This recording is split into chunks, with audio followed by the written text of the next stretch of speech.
After teaching the multitude, Después de enseñar a la multitud, Jesús y sus discípulos zarparon hacia la costa del mar de Galilea. Era noche y el Salvador descansaba cerca de la popa, dormido sobre un cabezal. Al rato se levantó una gran tempestad de viento y echaba las olas en la barca. Aterrados los discípulos lo despertaron. Maestro, ¿no tienes cuidado que perecemos? Su respuesta fue tranquila. ¿Por qué teméis, hombres de poca fe? Y levantándose reprendió al viento y dijo al mar, Calla, enmudece. Y cesó el viento y se hizo grande bonanza. El que había criado la tierra de nuevo estaba en control de los elementos. Maravillados, sus discípulos preguntaron, ¿quién es este que aún el viento y el mar le obedecen? Vivimos en tiempos turbulentos. Una gran tormenta de iniquidad se cierne sobre la tierra. Los vientos de maldad rugen a nuestro alrededor. Las olas de guerra golpean contra nuestra barca.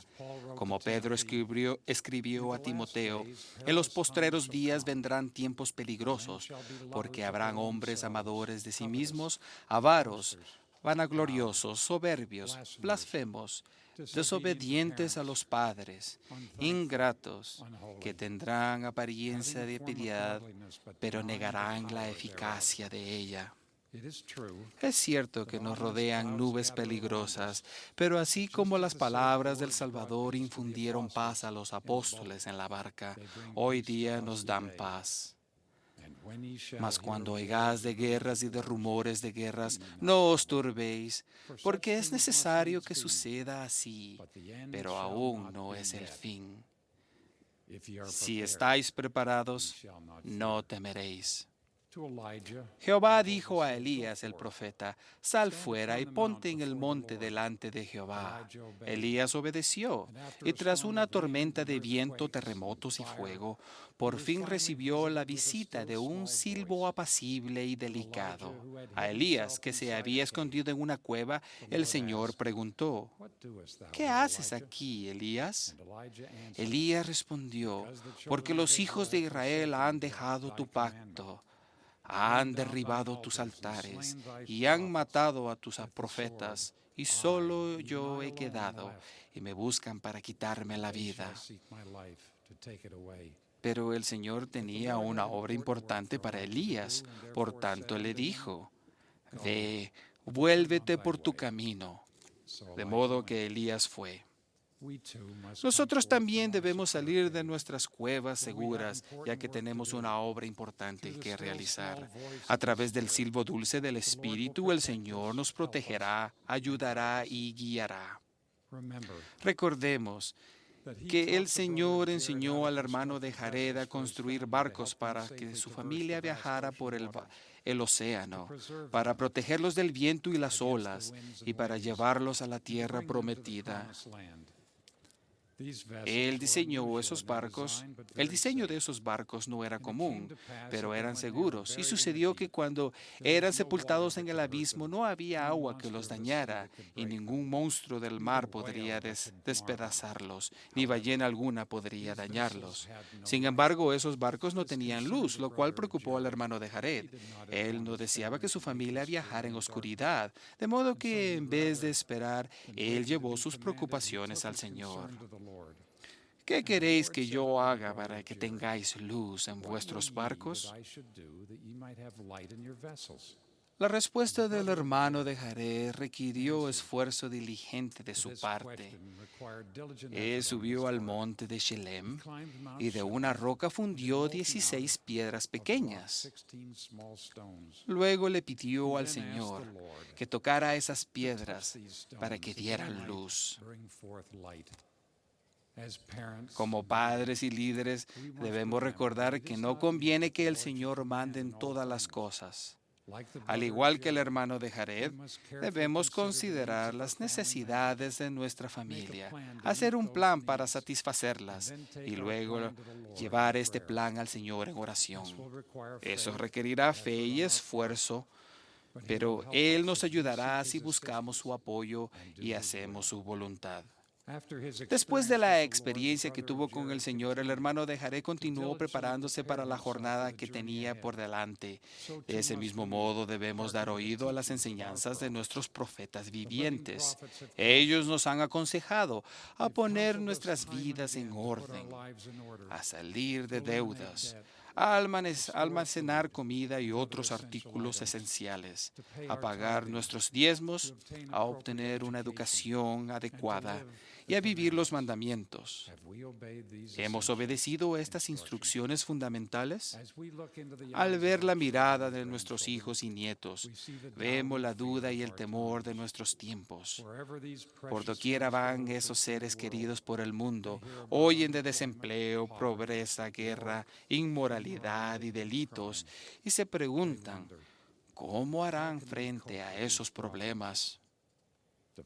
En busca de respuesta, ellos nos miran y escuchan nuestras palabras.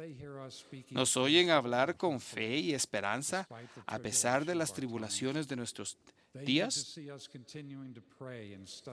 Es necesario que nos vean orando y estudiando las Escrituras, llevando a cabo la noche de hogar y consejos familiares, servir fielmente en nuestros llamamientos, asistir al templo con regularidad y ser obedientes a nuestros convenios. Cuando vean nuestra firmeza en guardar los mandamientos, sus temores se atenuarán y su confianza en el Señor aumentará. Al manifestar nuestra fe en medio de la tribulación, les aseguraremos que la furia del adversario no es fatal. Jesús oró a su Padre por nosotros. No ruego que los quites del mundo, sino que los guardes del mal.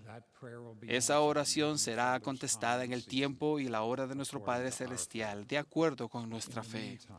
Mientras tanto, nuestros desafíos terrenales tienen un propósito. Piensen en el profeta José Smith, quien durante su vida enfrentó oposición, enfermedad, accidente, pobreza, malentendimientos, falsas acusaciones y persecución. Quizás queremos preguntar, ¿por qué no protegió el Señor a su profeta de tales obstáculos y detuvo las acusaciones de sus enemigos? La respuesta es que cada uno de nosotros debe pasar por ciertas experiencias para llegar a ser como nuestro Salvador. En la escuela de la vida, el maestro es muchas veces el dolor y la tribulación, pero las lecciones tienen por objetivo refinar, fortalecer y no destruir. El Señor dijo al fiel José, «Hijo mío, pasa tu alma. Tu adversidad y tus aflicciones no serán más que por un breve momento. Si eres arrojado al abismo, si las bravas olas conspiran en contra de ti, si el viento huracanado se hace tu enemigo y si los cielos se ennegrecen y todos los elementos se combinan para destruir la vía, entiende, hijo mío, que todas estas cosas te servirán de experiencia y serán para tu bien». A pesar de las tribulaciones por las que pasó el profeta José, se llevaron a cabo grandes cosas por la restauración del Evangelio en estos últimos días. José llegó a entender que cuando él se encontraba en alguna dificultad, el Señor no lo dejó solo. De igual modo, las pruebas de nuestra fe son oportunidades de descubrir lo mucho que el Maestro se preocupa por el bienestar de nuestras almas para ayudarnos a perseverar hasta el fin. En nuestros días, el brazo firme del Señor nos rodea mediante las ordenanzas de sus santos templos. El profeta José dijo a los santos en Nabú, necesitáis una investidura, hermanos, a fin de que estéis preparados y podáis vencer las cosas, todas las cosas. Cuánta razón tenía. El ser bendecidos con los convenios del templo y el ser investidos con poder hicieron posible que los santos de los últimos días soportaran con fe sus tribulaciones. Al fin de su jornada pionera, Sarah Rich escribió, si no hubiese sido por la fe y el conocimiento que se nos confirieron en ese templo, nuestra jornada hubiera sido como dar un salto en la oscuridad. Me siento conmovido por el grado de tribulación que tuvo nuestro nuestro Salvador. A pesar de que era el unigénito del Padre, hombres maliciosos trataron de quitarle la vida desde el principio. A lo largo de su ministerio, era objeto de rumores, mentiras y persecuciones.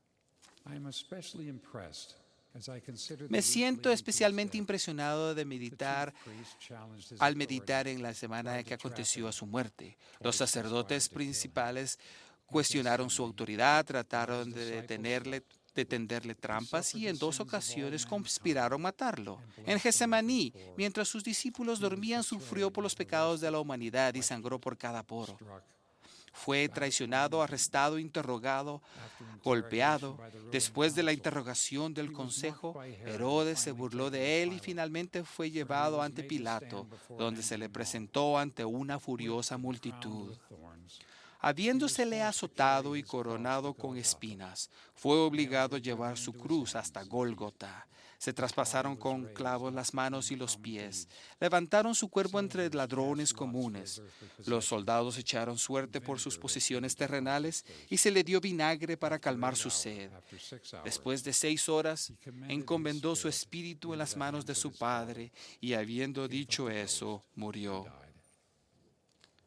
Al observar la última semana de la vida del Salvador desde nuestra perspectiva mortal, la primera impresión que tengamos tal vez sea de una de sufrimiento y destrucción.